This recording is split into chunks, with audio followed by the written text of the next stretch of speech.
Thursday, the 17th of July. Welcome to another live. We're on TikTok, we're on Facebook, and we are here on YouTube. Hope we're all good. Hope we're all happy, healthy, well, smiling. The week is ticking on nicely. We'll give it a few minutes, then I'll do a top 5 on TikTok, and then we'll just get into it as we normally do. Whenever it's this week where I do my everything weight loss session with my community in the morning, always feels like ages since I've done like a social media live. But going forward on Thursdays, most Thursdays, I'm going to try and get a 4:30, 5 p.m. social media live in, because I do 2 weight loss coaching lives a week with my community. 1 week, 1 the following week. 2, 1, 2, 1. Through the summer holidays, we just reduced the weight loss coaching lives to 1 a week on a Tuesday morning, which means my Thursday evenings or late afternoons are free. So we will get an extra sort of social media live in going forward. It should hopefully always be on YouTube and Facebook as well as TikTok. But if I'm out and about, it might just be on TikTok. All right. So I'm not going to, if I'm here in the office doing it, it will be a triple stream. If I'm out and about, it will be just a TikTok live in the car, basically. There we go. That's it. As always, guys, this is a weight loss live. So if you've got any questions whatsoever, please ask away. How's this week been going? For me personally, all right, been going good, to be honest with you. I set myself a target because I've got something on at the weekend, which is going to mean a few more calories. Last weekend, I had about 7,000 calories. This weekend, I'm probably going to be needing 8,500, something like that. I'm going to need another 1,500 because I'm out with a couple of mates when am I out? I'm out with a couple of with a few mates on Saturday afternoon. Well, I've got a mate's housewarming. I'm not actually quite sure what's going on, to be honest with you. All I know is I'm going to my mates for about dinner time on Saturday, and we're going to have a few beers in the afternoon. That's kind of it, really. But that is going to mean a few more calories Saturday afternoon than I would normally consume. It's also going to mean, me struggling to control my eating a little bit Saturday night.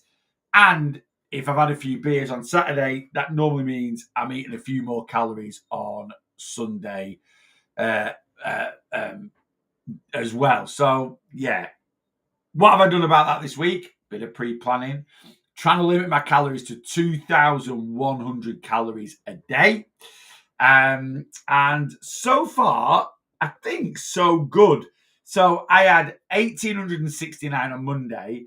I had 2,102 calories. So pushed it right to the limit on Tuesday. Yesterday, 2,009. So yeah, things are going good. And this is what we need to do, every now and then, if we've got something on at the weekend and we want to fit that into a decent calorie deficit, just a little bit of extra planning. That's all it means. Now, what is the downside of doing this extra bit of planning this week? It's a bit more effort than I'd like, if I'm being honest with you. Having to really be quite specific, or trying to be quite specific with calories. It's a little bit more, effort than I want. If I'm going to be totally honest with you, and if I had to do this week in, week out, I don't honestly feel I would be as consistent as I normally like to be, because your weight loss should take effort, but it shouldn't feel like a little bit of a battle, as it were. And this week, because I'm really trying to be very specific with my calories, it feels like a bit of a battle. Right, it does. Now, maybe that's just because I'm out of my routine a little bit. But, for 1 week in 5, 1 week in 6, not bothered. It's worth the payoff at the end of it. But, yeah, if I was doing this week in, week out, I would find it a little bit, I'll always be honest with you guys, I wouldn't find it a little bit of a pain in the bum. And if something's constantly a pain in your bum, it's not going to be consistent. You're not going to be consistent with it. Anyway, there we go. Right, let's do the top 5 on TikTok this morning. See who's in. Faye's in at number 1. Nikki's in at number 2. Lisa's in at number 3. Kelly's in at number 4. And Barbara Doodle is in at number 5. Good morning, guys. Thank you very much, as always, for jumping straight on the live, coming and saying hello. Steph GC, good morning. Lou, good morning. Kirsty, good morning. Stefan's in, morning, mate. Katie's in, morning. Morning walk solo on the beach with the dog. Sounds very nice. Then in the sea for a swim. Sounds very, very nice. Yeah, we're loving that. Let me scan up. Paula's in. Good morning. Hope everything went well yesterday with your news thing, Paula. I can see you've lost a lot of weight. I've not seen you for ages. Well done, Bill. Thank you very much. I'm getting a lot of compliments at the moment. It's very kind of you to say. It is very, very kind of you to say. And yeah, I have. I've done all right this year. I've done all right. I was still going. It's check-in tomorrow. So 2 weeks ago, I was 8.1 pounds heavier from a holiday. I did slip on the scales last week, and I'd lost 5 of those. I haven't been near the scales since, so I will be jumping on tomorrow morning, and we'll see where the scales are at. And I think I'm going to be all right. I'm feeling all right. I'm feeling good. You kind of know in a way. Don't get me wrong. I'm not saying that sometimes, you're buzzing, but you do. You kind of know. I'm feeling pre-holiday weight, if I'm going to be honest with you. And this might shoot me right in the foot. But I feel pre-holiday weight at the moment. I feel like I don't feel any different. So I'm hoping I'm going to get on the scales tomorrow. I say I'm hoping. It doesn't really make too much of a difference. But, yeah, I'd like to be knocking on. Maybe I don't mind being a couple of pounds heavier. 2 pounds for someone that's my size is, in the grand scheme of things, is neither here nor there. This is why you were so good. You were doing the journey with everyone. I am. And you know what? Even if I go through, look, everyone's on the same journey. We're all at different stages. And I have been toying with going into a maintenance phase for a little bit. I still am, if I'm being honest with you. I'm going to see what the scales say tomorrow. I am going away again in 6 weeks. So I'm kind of mindful of that.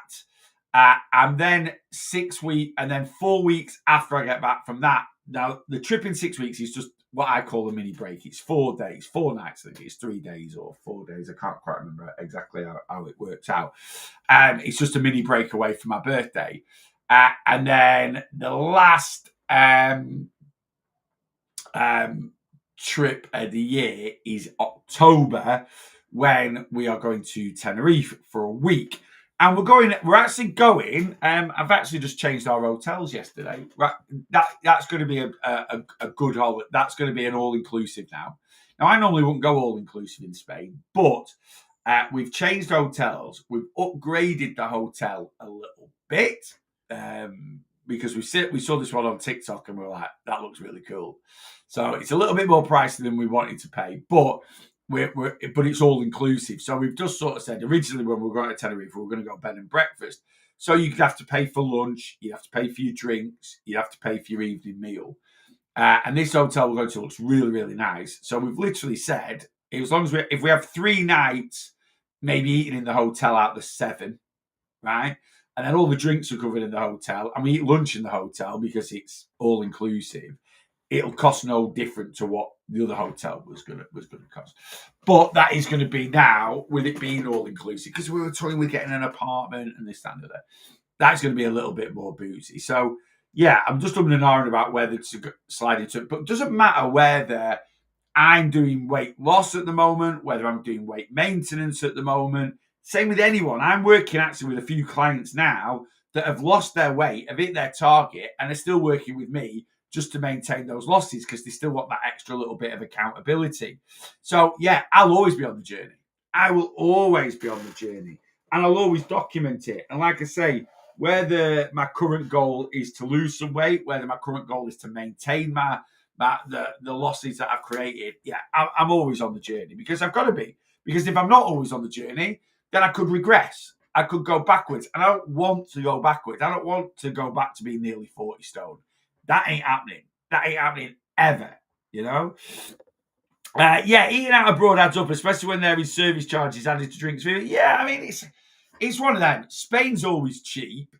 What we do find, Spain tends to be a bit cheaper than here in the UK, but I do find Tenerife, certain the restaurants, they match the prices here in the UK. You know, we like, if anyone knows Tenerife, we're actually staying in a decky this time. I've never stayed in a deck. We've always done Playa de las Americas or Los Cristianos. So we're going back, we're actually about an hour walk away from like the Golden Mile, the Safari Centre in the middle of Playa de las Americas. But we eat around there quite a bit if we stay there, and it's €150 a meal, like not with drinks and stuff. It can certainly plus €100. So we're just like, well, if we eat in the hotel 3 times, that saves us a couple hundred, 200-300 quid. You know. Anyway, there you go. We stayed in Costa Rica. You love it? Yeah, we've never. Do you know what? I'm lying there when I say we've never stayed in Costa Rica. The first time I ever went to Tenerife in 2017, we did stay in a decky, but we stayed in a villa. We went for a friend's 30th, and there were 3 couples, and we hired a villa up in the hills a little bit out of a decky, and yeah, that was our. That was my first time to Tenerife. Absolutely loved it. I do love Tenerife. I always got to Benidorm, like Benidorm's my favourite place to go. And then I got to Tenerife, I'm like, no, Tenerife's my favourite place to go. But yeah, we've never stayed in like a hotel in a decky. So we've booked a hotel. Yeah, in a decky. We did have one booked in Los Cristianos, but we've switched that now to going over there. Yeah, we've done all inclusive in Lanzarote. Best decision ever. Then done drinks out at night. Yeah, and I think that's kind of what we're going to. Again, we've looked the all inclusive from bed and breakfast to all inclusive was an extra £400 for the week, so £200 each.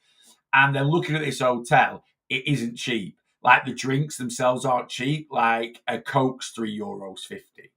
And it comes in 200, and the Coke isn't apparently on draft. It's you get 200ml bottles, which is probably why the €3.50. So if you're like, yeah, can I get a couple to make a pint of Coke? That's €7 for a Coke. So I was just like, all inclusive. Just, like I say, we don't normally go all inclusive in Spain, but we are. So yeah, that's kind of yeah, our decision yesterday. What hotel are we staying in? We are staying in the Princess Inspire, I think it's called, Tenerife. I think it's classed as Fanabay. But that's where we're staying anyway. I don't know if anyone's heard of it, but it looks really, really nice. It looks really, really good. Yeah, and it literally popped up on my TikTok yesterday. I went to get my haircut yesterday. I was talking to my mate, my barber, and we were like talking about Tenerife. And then obviously, your phone listens to you when you're talking about different things. And then I'm back on TikTok, and then this hotel sort of popped up. And I have seen it before. This hotel. So I have seen it before. So I was having a little look at it. And then when it popped, I was like, it's a sign, it's popped up. So then I had another scan through. And I was like, and what sold it to me was, you can book your sunbed on an app. I was like, I'm sold. So like every day you just go on the app the day before and choose where you want your sunbed. Right? So there's no getting up at 3:00 in the morning, sunbed wars, people putting towels out. Literally, there are sunbeds for every single guest, and you just log onto the app the day before and choose 2 sunbeds and book them, and then and then you've got till 12 p.m. that day, and any sunbeds after 12 p.m. that don't have towels on, you can get on. Yeah, everyone is always listening to us. It's just your phone. It's just your mark. It's cool. I can't remember. Rachel works in digital marketing, and she knows the technical term for it. The technical term for it. But yeah, whenever like Facebook says, well, can we access your microphone? Bang, that's it. It just, and that's why when you're talking about Tenerife, or you're talking about, oh, I fancy going to Miller or something like that, and then it targets advertising. It's clever. It's just clever, but it's just clever. So you're talking about and just like that, I'm talking about different hotels in Tenerife, thinking about going somewhere different. Half an hour later, I'm scanning through TikTok. Next thing, I get content coming up with Tenerife, new hotel, and bang, straight away they've got my money because I saw it, I liked it, looked into it, and booked it. So there we go. Right, let me scan it. Oh, Laura says on YouTube, Princess Hotels are lovely. Do you know what? We nearly stayed at one in Mexico, and we're going to see what this one. We want to go back to Mexico next April, May. And we're going to see what this one's like in Tenerife. And I know they do same chain, but you kind of, when you get chains, the standards are very similar throughout the chain wherever you are. And if we like this one in Tenerife, we're going to book the one in Mexico we nearly stayed at a couple of years ago. Lars put the Princess Hotel stayed in Bermuda was very upscale and beautiful. Yeah, it looks really good, the one in Tenerife. There's two, they're sort of back to back in Tenerife. Looks really, really nice. So anyway, I'll let you know. In I think we go there in 10 weeks, 11 weeks, or something like that. So I'll let you know. Stephen, Spain is not as cheap as it was. Well, Malaga anyway. No, and it's not. But nothing is. Nothing is. It's Spain's always going to be cheaper than the UK generally. Nothing is. It's in my local pub, you're paying £6 for a pint. Like if you want a pint of Madrid in my local pub, I think it's £5.90, which would be €7 for a beer. I've never paid anywhere I've been in Spain. I've never paid €7, unless maybe if you go to certain clubs in Ibiza or something like that. But that's why I love Benidorm. You got Benidorm, but it's €2 for a beer. In fact, when we went a couple of weeks ago, we went to Uncle Ron's, and it was €1 for a beer. It was 83p. It was 83 pence for a pint of Estrella Levante, and it was a good pint. It wasn't a bad pint. It was decent. Ace. So Spain's always going to be cheaper than the UK. I suppose, Stefan, you live in Ireland, which is euros anyway, so you might not see the difference. I don't know. Anyway, there we go. That's holidays. Holidays discussed. So, I do sort of, holidays always give me focus. They really, really do for my weight loss journey. And we need focus. We need something we need something to concentrate on, something to kind of target, as it were. And holidays, yeah, they always give me a decent bit of focus. It's always, something that, because when I go on holiday, I like to let my hair down. I do. It's the one time, really, throughout the year where I don't count a single calorie, other than Christmas. So Christmas, I don't count a single calorie. When I go on holiday, I don't count a single calorie. I never have, and I don't think I ever will. I was fighting things. 2023, I wasn't that happy with my weight. I gained a bit back. I got the realization, sort of end of 2022, really. I gained a bit of weight back, and then I was fighting like with things a little bit, and just needed a bit of a wake up call, like a lot of us do. And then I was like, no, if I'm going to go on holiday, I need to track. I need to be more accountable. And I was toying with the idea. And then I was like, do you know what? I've had holidays from when I started my first, what I call phase of my weight loss journey. So when I started February 2014 to end in November 2017, where I lost the big chunk of my weight, 250 pounds, in that time frame, I had several holidays. I didn't track a single calorie, and I lost 250 pounds. So, I gave myself a wake up call and said, you don't need to. And it is that it is one of my sayings. It's something I say quite a bit. Weight loss is not about what we do some of the time. It's about what we do most of the time. And yeah, I have a few breaks away. I've had 2 1-week holidays this year, and I've had a 4-day trip to Spain for a mate's birthday. I've got another 4-day trip to Spain for my birthday, and then I've got another 1 week's holiday. And if you add all that up, it equates to 21. The 3 days is 21. One holiday, the Benidorm holiday, was 9 days, because not a 9-day holiday, it was a 7-day holiday. But I had 2 days where I didn't track afterwards when I got back. So that was 9 and 7, which is 16, plus me 4 days for my mate's birthday. That's 20, right? I'm going away for my birthday where I won't actually track for probably 4 days, because I think we fly really late Friday night. We fly back first thing Wednesday morning. I'm going to track on the Wednesday, even though that's a flying back day. I'll track on the Friday, but I won't track once we get to the airport. So really, I'm only not going to track Saturday, Sunday, Monday, Tuesday. So that's another 4 days. So what about there? 16. So that's 24. And then when we go to Tenerife, we go Friday to Friday. I won't be tracking on the Friday, and then so that's 3. So that is actually going to be 10 days. That will be 10 days. So that's 34 days this year where I've not tracked. Other than that, I have tracked and stuck to an ideal deficit day in, day out. Right? I've been on it. Right? And and then let's put Christmas into the fold. Christmas will be another 10 days off from tracking.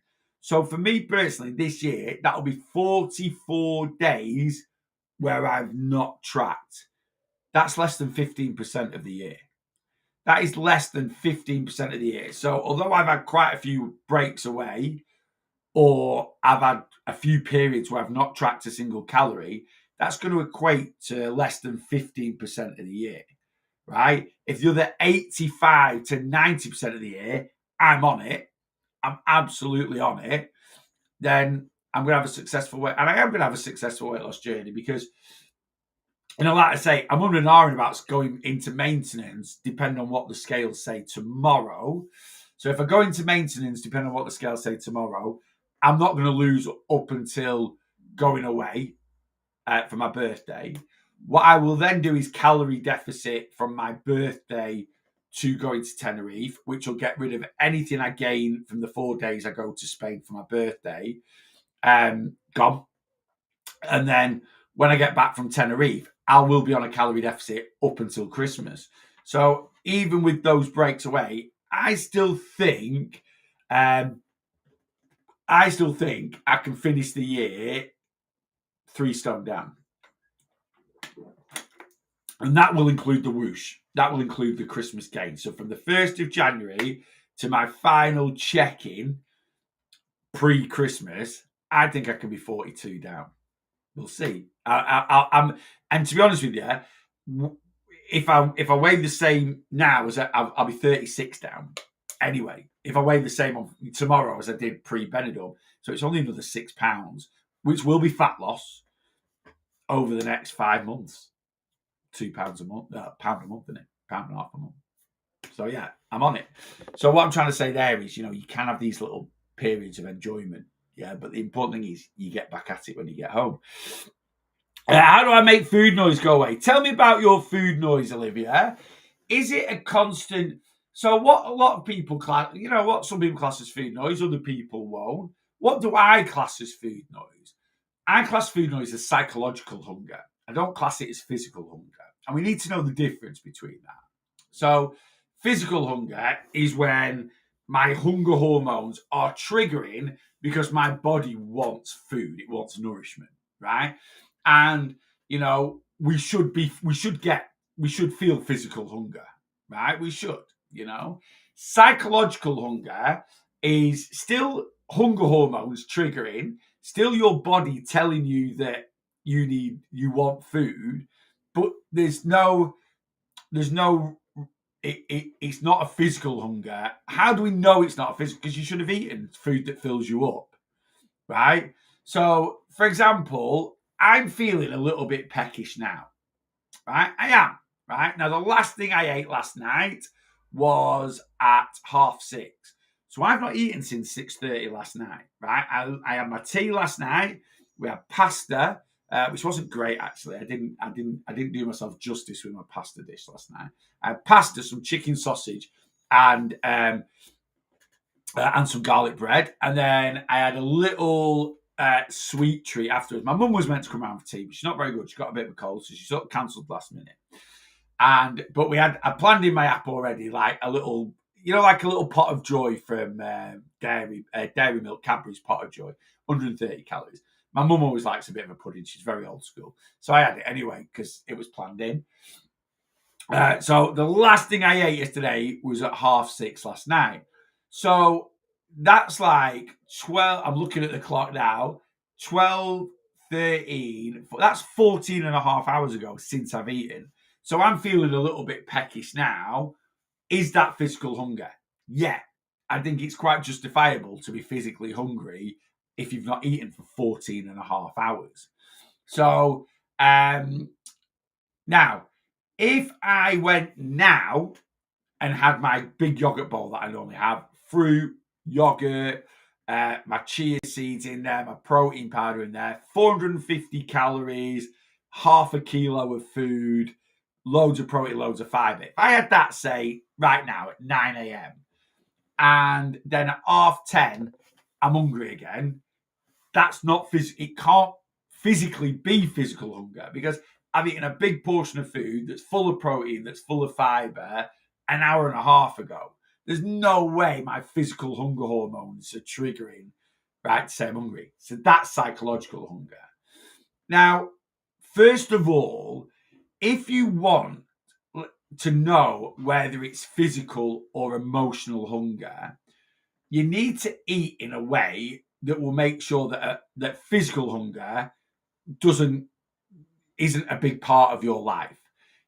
I'm not saying it won't be a big part of your life. So if I eat a high protein, high fiber, high volume breakfast, I eat a high protein, high fiber, high volume lunch, I eat a high protein, high volume, high fiber tea, right?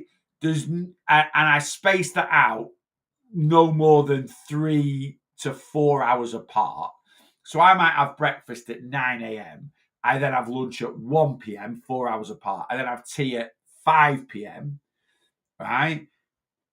And then I go to bed, I go to sleep at 10 p.m. I know that's 5 hours after I'm tea.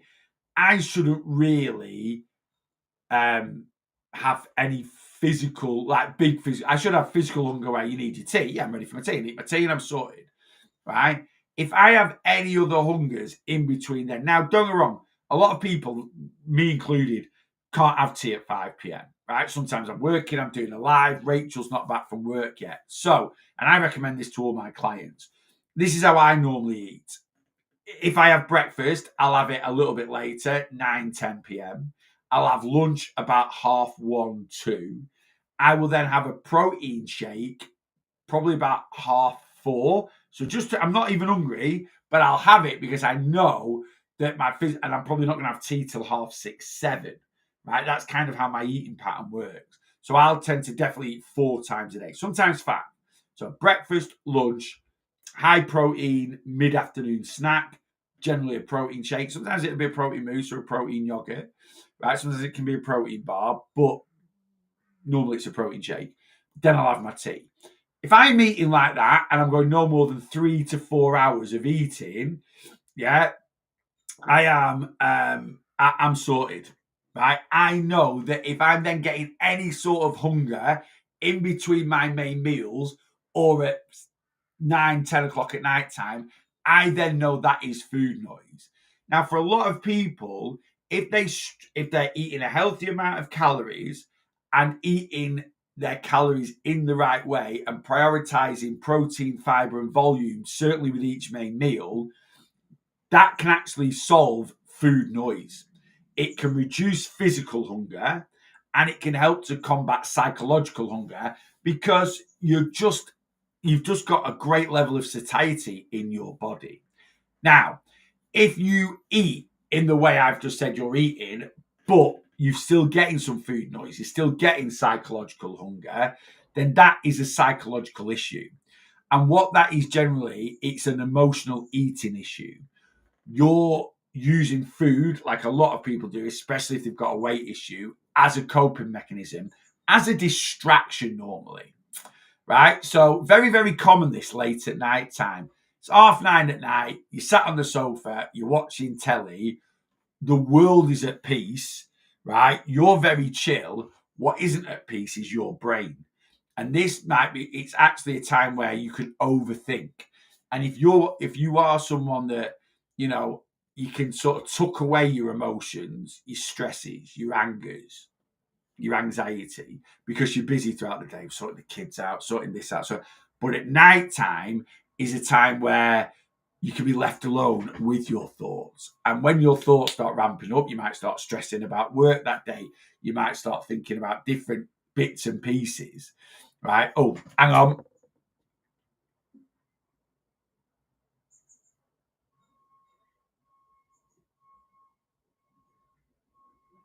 My bad. I wasn't on my booster. I'm on my booster now. If you missed a bit, I was just basically saying, if you are structuring your calories, you're eating a healthy amount of calories, and you're structuring your diet in the right way, prioritizing protein, fiber, and volume in your main meals, you're still getting food noise. That's psychological hunger, and that's your coping mechanism. That is your distraction from life, basically kicking in to tell you that you need to you know, yeah, it's your coping mechanism. How do we then solve that food noise? Well, you need to tackle the psychological things that's going on in your head. That's your emotional eating. You know, you need to tackle the emotions that's causing the food noise. So if you are getting stressed with work, you need to tackle it. You need to bring it up with someone. We sweep too many things under the carpet. You sweep anything under the carpet, they will come back out, right? So, you know, it's if you're constantly feeling negative emotion for whatever reason, a negative emotion can be something, it can be anger, it can be stress, it can be fear, it can be loneliness, it can be boredom, right? It can be tiredness, right? A negative emotion that triggers emotional eating doesn't have to be anxiety or depression, right? It can be a whole host of things. You know, you might be someone that, for what, loneliness was a big trigger for me. I was single. I didn't like to do a lot because of my obesity. I felt trapped between four walls. And when you're trapped between four walls at nearly 40 stone and you don't want to go out and about much because it's such an effort and a chore, you end up in a very lonely lifestyle. And, you know, when I'm lonely, I need a friend. Food was my friend. It wasn't, it was my worst enemy. But at the time, I thought it was my friend. You know, I always had a massive fear of rejection. Something that never rejected me was food. When I went to a shop and bought it, it was there. When I went to eat it, it was there. You know, food never judged me, right? It never looked at me in a certain way. It never, you know, it made any snide comments behind my back. Now, don't get me wrong. I'm not saying it wasn't, right? It felt like my best mate. It was my worst enemy. But, you know, I just used food constantly as a distraction for the negative emotions that were going on in my life. Big part of me having my successful weight loss journey where I can control my appetite, where my physical and emotional food noise is fully under control, is I eat in a way that keeps my physical hunger under control. And I now live a lifestyle in a way that keeps my emotional food noise under control. You need to do both. And you will end up, you know, in all honesty, you're going to end up answering questions or having to ask yourself questions that sometimes you don't want to answer. Sometimes you've got to dig deep and find out what the issues are. You know, you might be coasting along at work, you might hate it, but it's your comfort zone. You've done the job for 15 years, you've been in the same office for 15 years, and you've got a massive fear of the unknown, moving to, you know, applying for another job. I was like that. I worked in sales for about 10 years. I physically hated it. I absolutely hated it. I can't explain 100% why. It was just, I just hated it, right? But I couldn't do anything else, or I didn't have the confidence to do anything else. It was the only job I'd really done as a morbidly obese person. I actually got into a situation where I earned a lot of money doing sales, but my lifestyle required a lot of money, or I thought it did, right? I changed that lifestyle and it didn't. So any other jobs I was looking at wouldn't have funded the lifestyle that I was living, because I was being distracted not only from food, from other things, other substances, and alcohol as well. So I just felt trapped, and I hated it. I physically hated it. But you end up in this comfort, and I did it. I physically hated it after a few years, and I did move from certain sales jobs to other sales jobs, right? But and I was trying to lose that feeling that that I didn't like, and I didn't. It didn't matter what I sold. It didn't matter what products I moved to. It didn't matter what companies I moved to. I still hated the job, but when I started my weight loss journey, I stepped out of that environment. I actually stepped out of that environment about just over 12 months before starting my weight loss journey, and it was the best thing I ever did, because then I started doing jobs that I enjoyed, and I just became a happier person. I'm currently in a weight loss plateau for the last week. Any advice? Yes, it's a week. It's too short to look at it. We only ever look into a weight loss plateau, weight loss maintain stage, weight loss stall, whatever you want to call it. More than 4 weeks. More than 4 weeks, right? I always say 4 weeks or more. Let's go more than 4 weeks. So week 1, scales haven't moved. Week 2, scales haven't moved. Week 3, scales haven't moved. Week 4, scales haven't moved. Week 5, scales haven't moved. Right, let's have a look. Why? Why do we always look at, why do we always leave it that time? Because when you only see a weight loss stall or maintain or plateau on a set of scales. Scales measure your weight, they don't measure your fat. So when we see a weight loss stall, we think we're not losing fat anymore. You could be, right? 4 things affect the scales: water weight, food weight, water retention, and fat, right? Over a shortish period of time, weekly, fortnightly, monthly, right?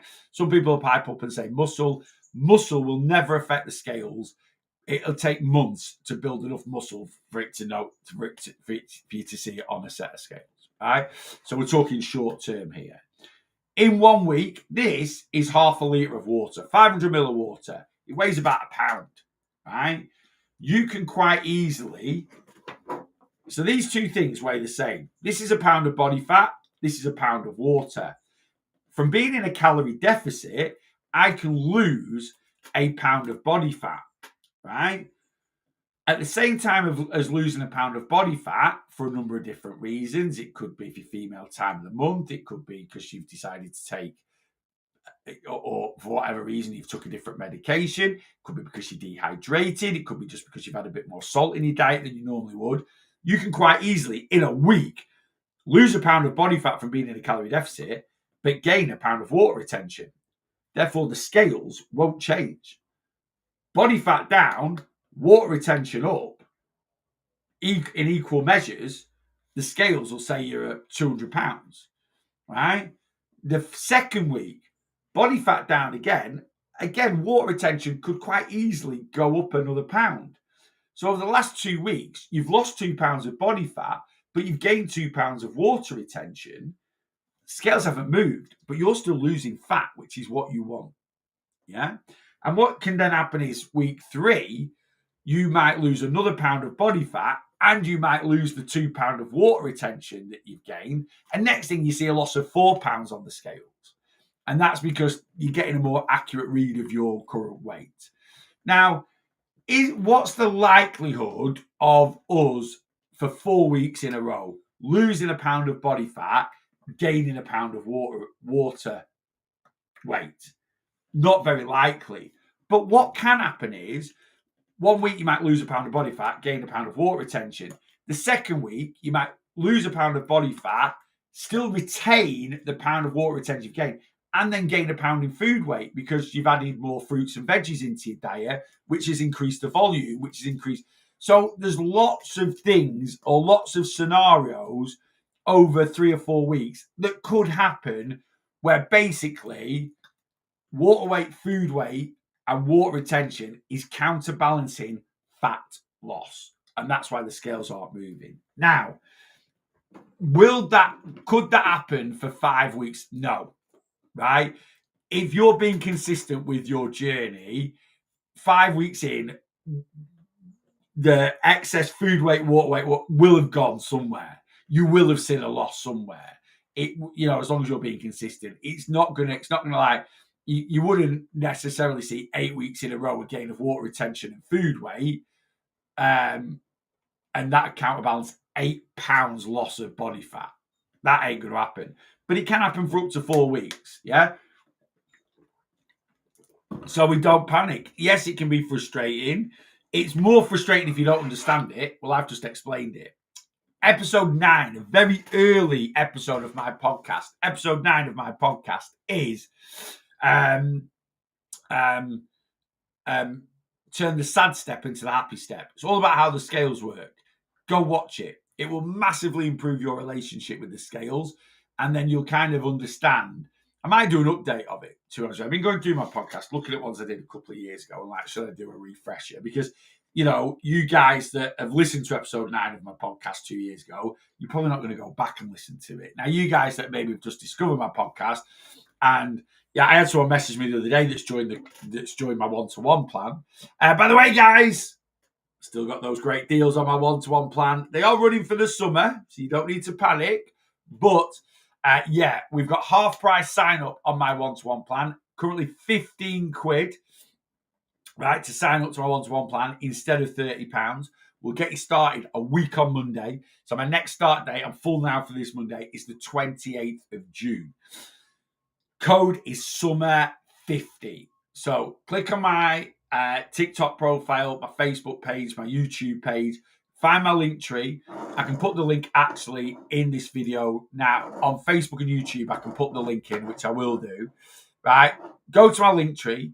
You can either send over an inquiry form in my link tree. Hi Neil, seen you on TikTok, seen you on YouTube, followed you for a bit, blah, blah, blah, blah. Just inquiring about details of your plan. And I will send you an email with all the information in. Or if you're like, no, I want to get signed up, click on the, there's a shop in my link tree. 1-to-1 monthly, 1-to-1 yearly. The big deal that I've gone on at the moment is my yearly sign up. So if you join my monthly plan, even with the half price sign up, over a year, if you stick with me for a year, will cost you £375, right? That's £30 a month subscription, 15 quid to sign up. So it'll be £275.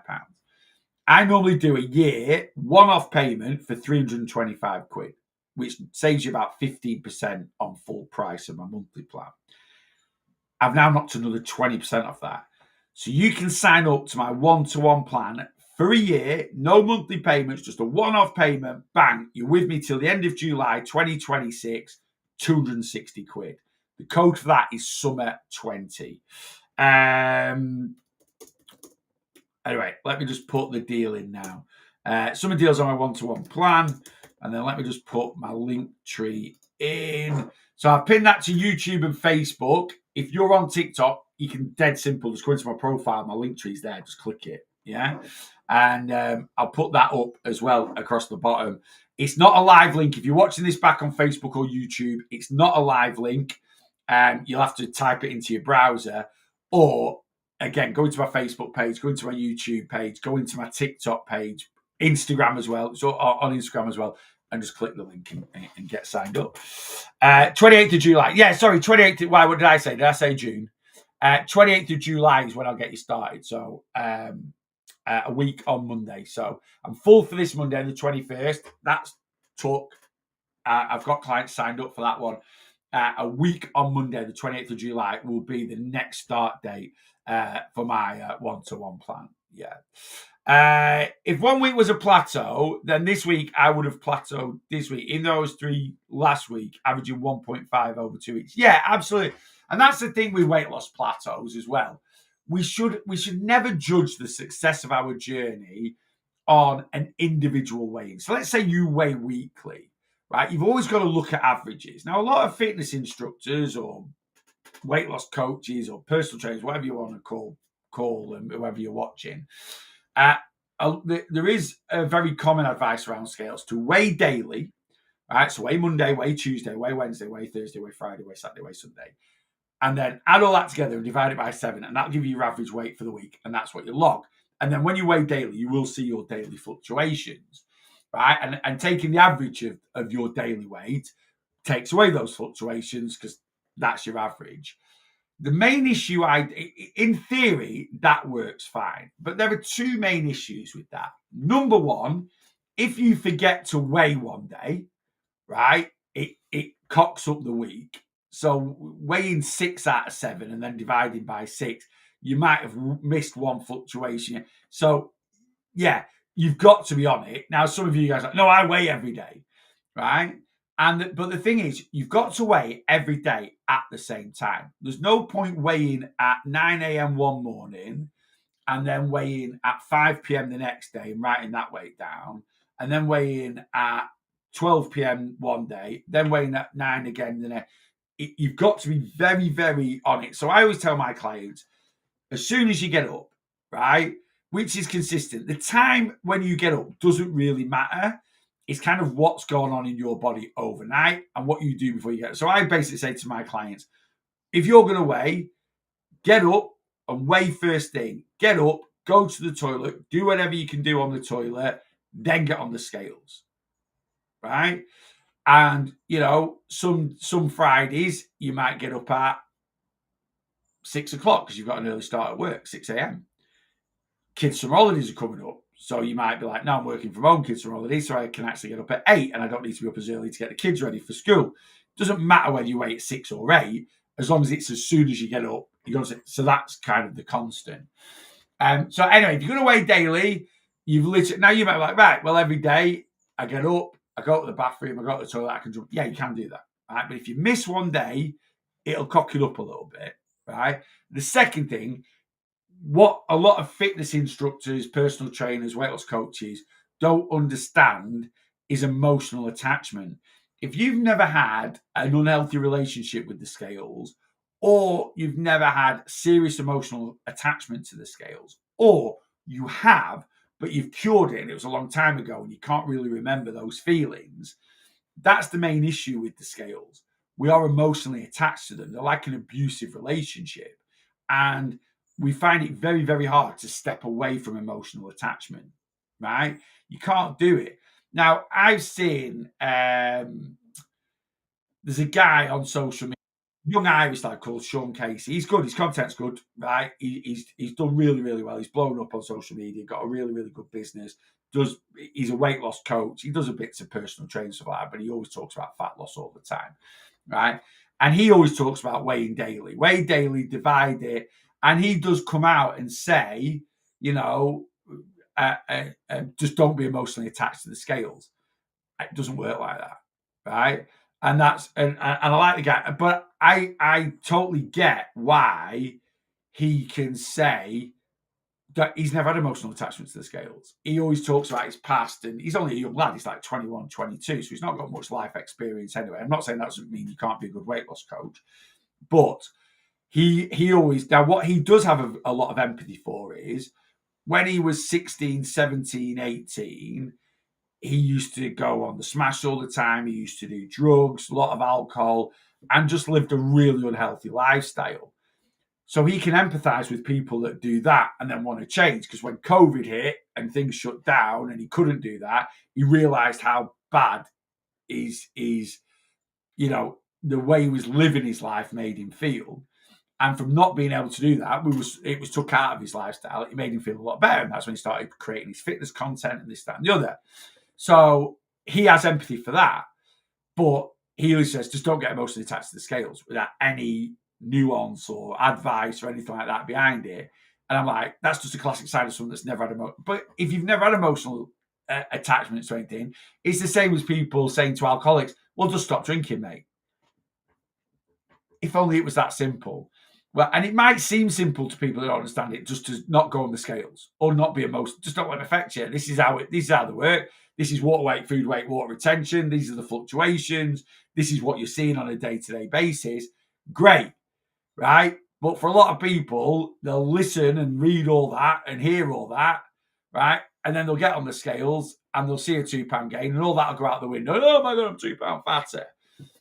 Like I say, I've got a podcast episode, but, you know, listen to that podcast and it'll explain it to you. And then what you've got to do is work on that emotional attachment. You've got to work on improve and taking the advice I give and putting it into practice. And it doesn't happen overnight. And this is, you know, how do you improve any relationship? You step away.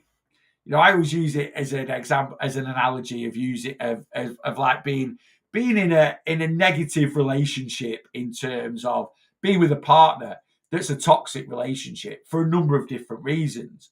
And you might then split up with that partner, but every other weekend you see them because that's how the child support works, right? Very, very common, right? You get, for the rights or wrongs of it, a lot of families split up, mum, dad, and then one parent sees the kids every other weekend. So you're basically seeing someone that you had a toxic relationship with for whatever reason, right, every 2 weeks. And over time, that toxic relationship will heal, right? Where you might eventually become amicable, right? You might not. I'm not saying this is the case, but you might get to a point where you become amicable. A few years later, you might then get to a point where you can actually be at your kids' birthday parties together. You're a lot more reasonable with each other. Well, I want them this Christmas. No, I want. And now it's like, no, you have them in the morning. I'll pick them up in the afternoon. Next year, I'll have them in So you can improve toxic relationships. And that's what I say with the scales. Step away from them. Leave them alone for a couple of weeks. Stop them battering your brain on a day-to-day basis, right? Be consistent with your journey. Do what we need to do. You do that and weigh every 2 weeks, you will see a lot more what you will class as positive results on the scales than you will see negative results on the scales, right? You just will. Yeah. If you weigh every 2 weeks, we don't go near a set of scales at Christmas. You weigh every 2 weeks, you're going to get on the scales 25 times over a year. And if you're consistent with doing what we need to do, right, out of 25, you can quite easily see 15, 16 losses. Let me get my progress sheet up. I've been as consistent as I've ever been this year, right? And I will tell you exactly, and this includes all my holidays and everything like that. So I have weighed myself, 14 times in 2025, right? That I've logged. I might have snuck on another couple of times that I've not logged, but I have weighed myself 14 times. Number 1, loss. Number 2, loss. Number 3, loss. Number 4, loss. Number 5, loss. Right? Number 6, gain. Right? Number 7, loss. Number 8, loss. Number 9, loss. Number 10, loss. I've got 13 here. I might have missed one. Number 11, loss. Number 12, loss. Number 13, gain.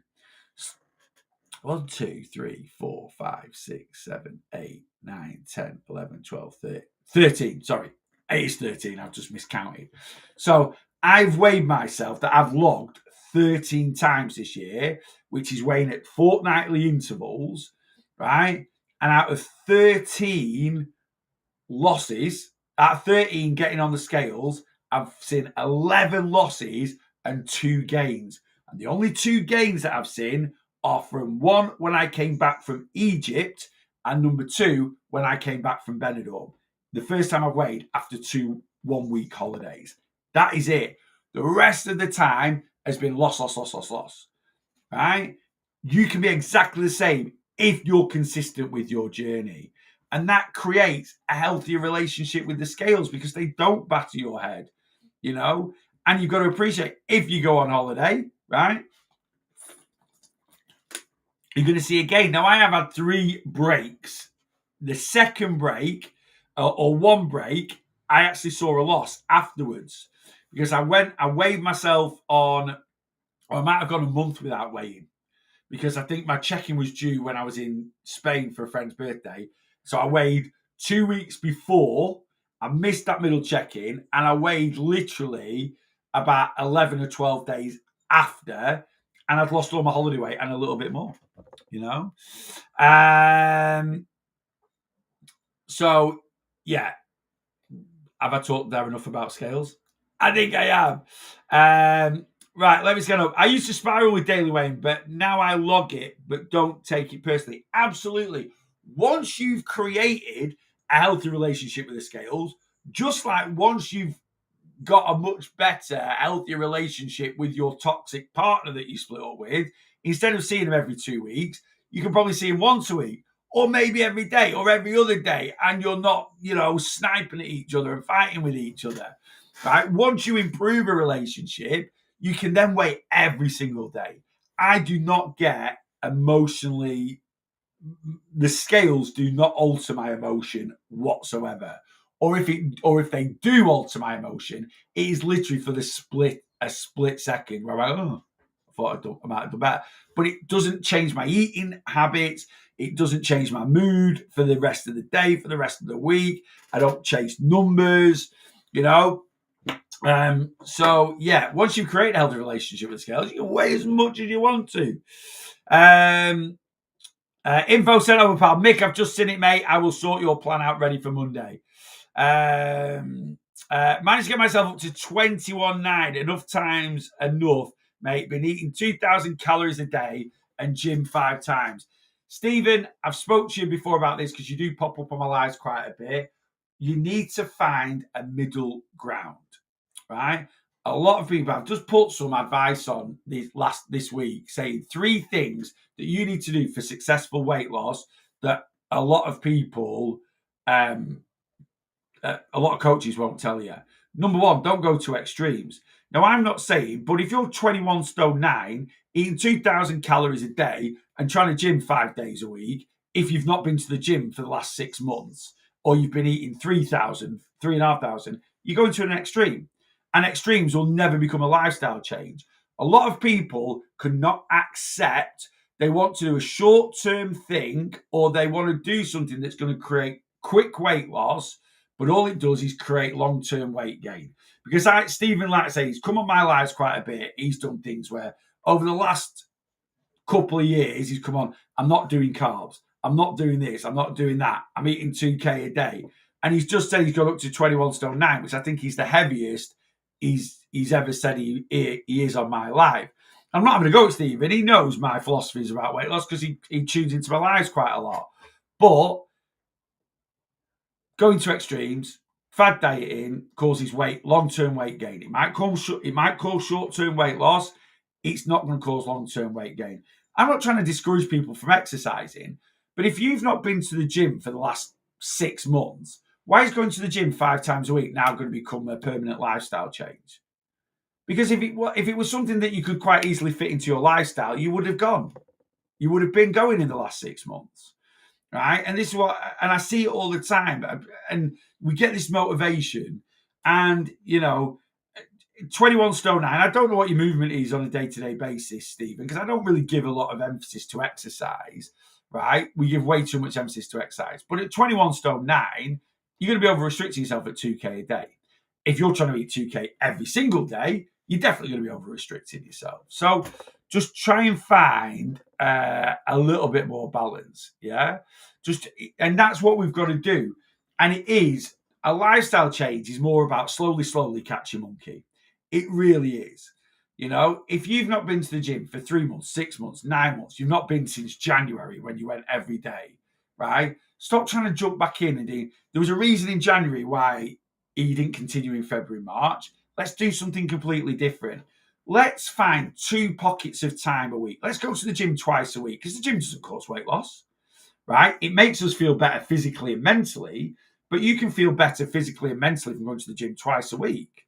Probably more so because you're not going to this extreme where you're doing something that doesn't naturally fit into your lifestyle. Find 2 pockets of time.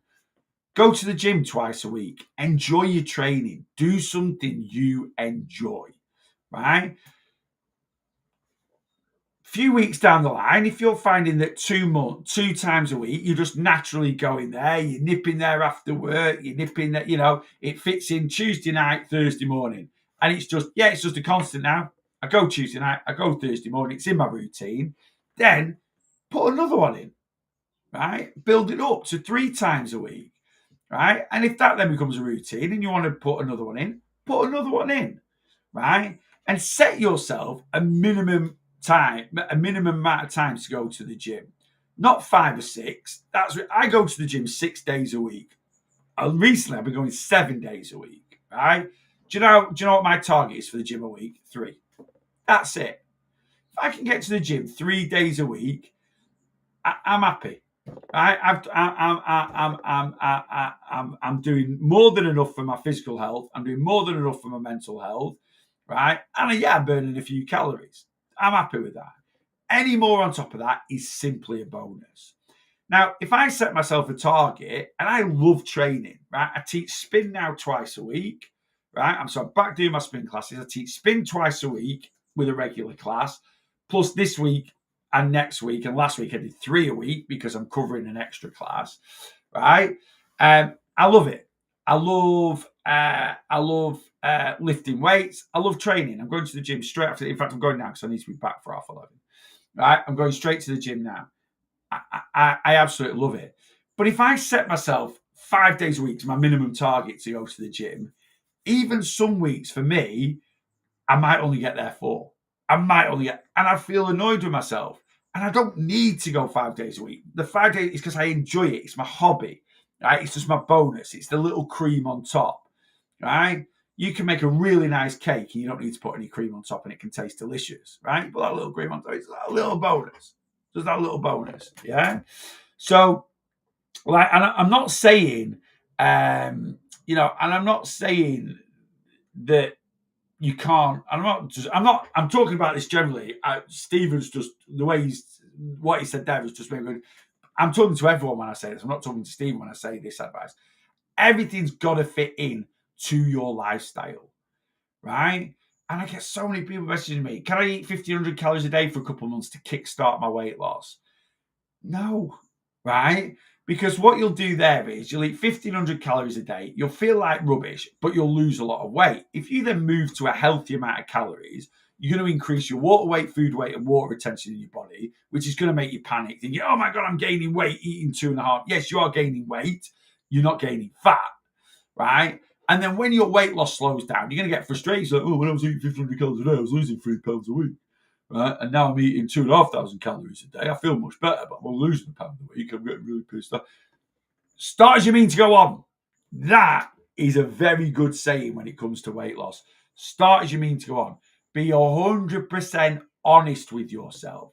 What I'm doing now for my weight loss, am I going to be able to be doing that in 12 months' time?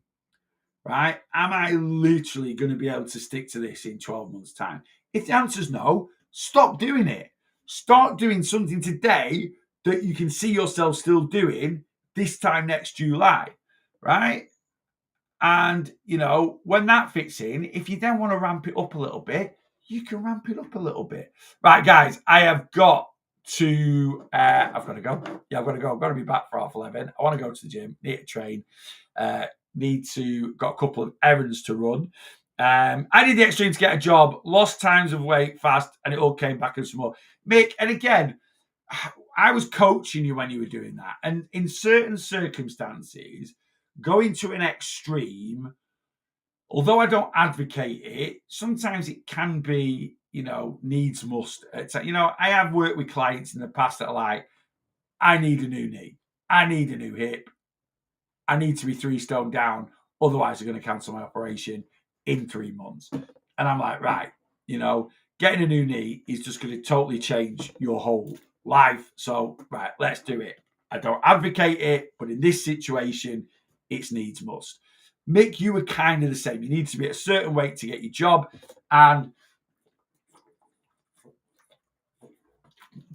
But when we're losing weight like that, we have to be very, very conscious that once we've achieved the goal, we've got to put things into place to keep those losses. And it is harder. If you crash diet and lose a lot of weight, and then you're going to look at putting things into place to maintain those losses, that is a hard thing to do. Like I say, changing that mindset than starting off on a healthy, sustainable plan and going at weight loss as we should be going at it. Steph on YouTube, a lot of online coaches have never even struggled with weight. I've seen some shaming people for not doing 15,000 steps a day, going from 0 to 10. It is very difficult. Absolutely. And a lot of coaches don't have empathy, and they'll call people out. And just because you've never had a weight issue doesn't mean you can't coach fat loss.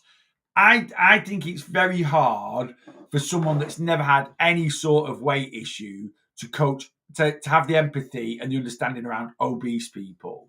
Just the same as it'd be very hard for me to coach someone that wants to get extremely lean. I've never been there. I've never seen the thing around it. Now, don't get me wrong. I get clients that come on board that I class as being lean, and they want to lose weight from that point. But I will never change my philosophies. And I do get clients that come on board, and I'm like, you're half a pound a week. If you want to lose weight the way my philosophy of weight loss, you're in a position where you can lose some body fat. I have had a client come on board, and I was like, I'm not the coach for you, and I've had to cancel the plan and refund them. It's quite rare, that, to be honest with you. But yeah, I just think, if you've never, I used to be, when I was 37 stone, like if someone told me to do 10,000 steps a day, I'd have just gone, absolutely no chance. Do you know how hard it is, the pressure that goes through my body to move on a day-to-day basis? Do you understand that, if we don't use it, we lose it? The amount of people that have got weak legs, weak backs, they're not even that overweight. They're just really sedentary. I get clients that come on board that are 16 stone, which isn't a ridiculous amount of weight to carry, but they are a very sedentary person. And if your body's not used to moving 16 stone around, it's going to be very weak. And when you start moving more on a day-to-day basis, right, it's going to be quite painful, even at 16 stone. And that's why I always give step progression plans that are very slow and steady, right? They're just building up, they're just building up through time. And it's just literally my step progression plans increases people movement by 5 minutes a day, a week. That's it.